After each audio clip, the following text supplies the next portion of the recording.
Tasty लगुच।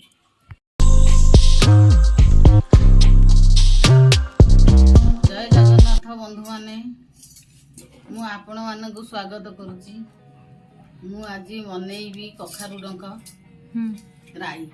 कखारु डंक नेइची, कखारु डंक तापरे भेंडी नहीं जाइची, ये भेंडी देख, तापरे आलू आलू देख, आलू नहीं, तापरे सारू सारू नहीं। चलो वीडियोटा को स्टार्ट करिया।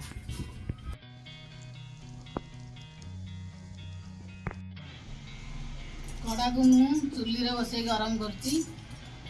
तापरे देख ये तेल पकई दउची।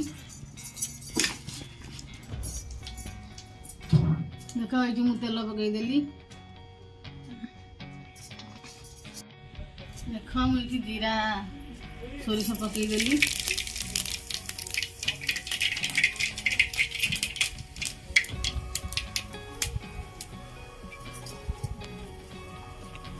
ये परिवा को छाड़ी देली।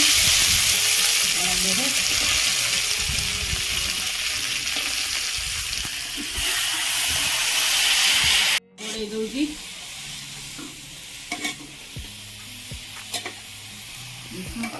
गोड़ी स्वाद अनुसार लुण दूसरी पकाऊँगी। चामच लुण पकईली। हलदी गुंड चामच पकईदेली। कलर हम भल कलर दिए पकईदेली। मुझे जिनस सब नहीं, जीरा नहीं जाइए, सोरिष नहीं, सुखिला लंका 4टा नहीं, टमाटर गोटाए नहीं, सब पेशी दी मसला पेशिकी देख मुझे छाड़ी दौदी आधे आई रे। देख ये मसला सब बिना पियाज रे होउची। कार्तिक मास देख मुझे पानी दे दौची।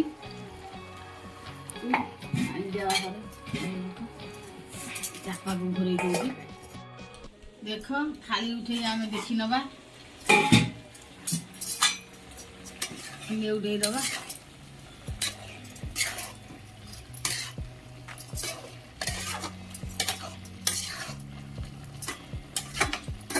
उठे दबा सीझीनी आगु टे पुणी घोड़े दबा।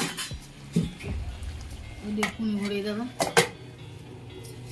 आम देखी नवा कखारु रंग सीझी लगी नहीं, देखी नवा।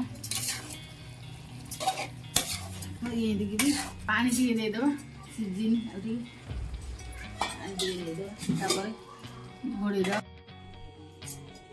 आम देखी नवा परिवा सीझी लगी नहीं, देखी नवा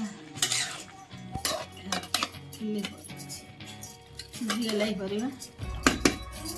भेंडी पकईदबा। परिवा सीझीगले आम भेंडी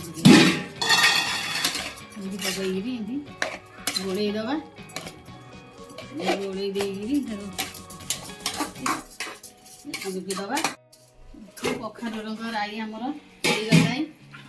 एबे मु धनिया पत्र पकई नौची। धनिया पत्र पकई गोले दौची। एबे तो कखारु डंक राई हो गला। आपको आम टेस्ट कर नवा।